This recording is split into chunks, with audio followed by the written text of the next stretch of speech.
السلام علیکم ورحمۃ اللہ وبرکاتہ۔ آج کا ہمارا موضوع ایک نہایت دل نشین، روح پرور اور سبق آموز حکایت ہے۔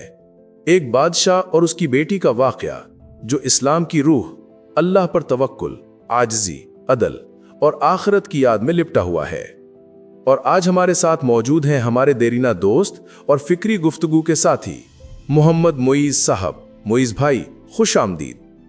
وعلیکم السلام ورحمۃ اللہ وبرکاتہ۔ سلمان بھائی، بہت شکریہ۔ یہ موضوع تو دل کو چھو لینے والا ہے۔ تاریخ میں بادشاہوں کی کہانیاں تو بے شمار ہیں، مگر اسلام کی روشنی میں جب کسی بادشاہ اور اس کے اہل خانہ کا کردار سامنے آتا ہے تو وہ عام کہانی نہیں رہتی، بلکہ ایمان کا چراغ بن جاتی ہے۔ بالکل ٹھیک فرمایا۔ سامعین کرام، آج ہم ایک ایسی حکایت بیان کرنے جا رہے ہیں جو بظاہر ایک بادشاہ کی ہے، لیکن حقیقت میں یہ ہر ماں باپ، ہر بیٹی، ہر باپ بیٹی کے رشتے، ہر حکمران اور ہر اس شخص کے لیے سبق ہے جس سے زندگی میں قدرت نے اختیار دیا ہو۔ یہ حکایت ہمیں یہ بھی سکھاتی ہے کہ طاقت وقتی ہے، اختیار آزمائش ہے اور اصل بادشاہی اللہ کی ہے۔ معیز بھائی، آئیے آج کے اس روحانی سفر پر چلتے ہیں۔ بادشاہ کی بیٹی، نور نظر، ذہین، نیک، خدا ترس۔ بالکل، اس بادشاہ کی ایک بیٹی تھی۔ بادشاہ کی آنکھ کا تارا، نہایت ذہین اور انتہائی نیک۔ اس کی تربیت خود بادشاہ نے بہت محنت سے کی تھی۔ چھوٹی عمر سے ہی اسے قرآن سے محبت تھی، درویشوں کی صحبت پسند تھی۔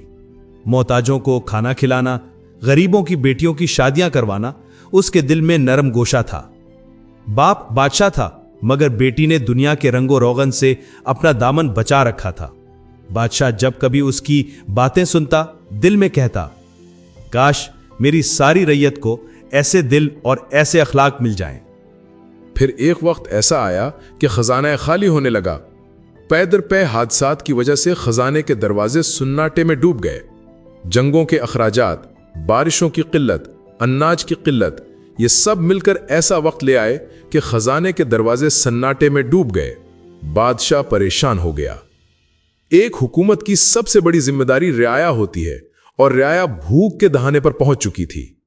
بادشاہ دن رات اللہ سے دعا کرتا، اے میرے رب، مجھے آزمائش میں نہ ڈال، میرے ہاتھوں کسی پر ظلم نہ ہو جائے، مجھے سیدھا راستہ دکھا۔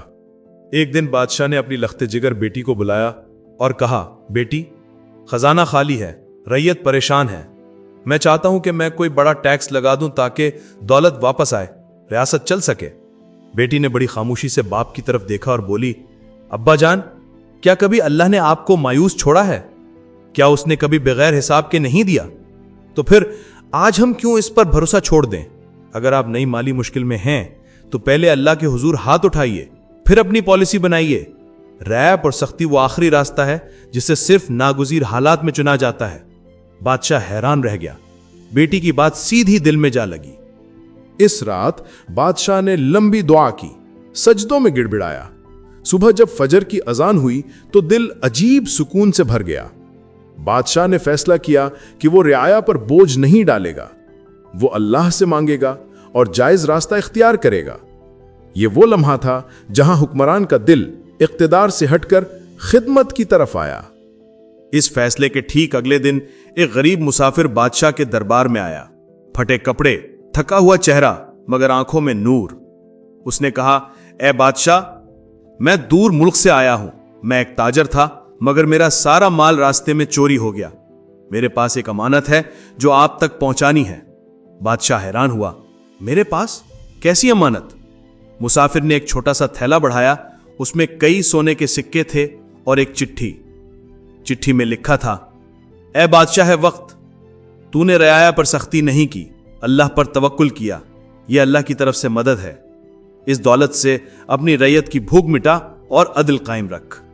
بادشاہ کی آنکھوں سے آنسو بہنے لگے۔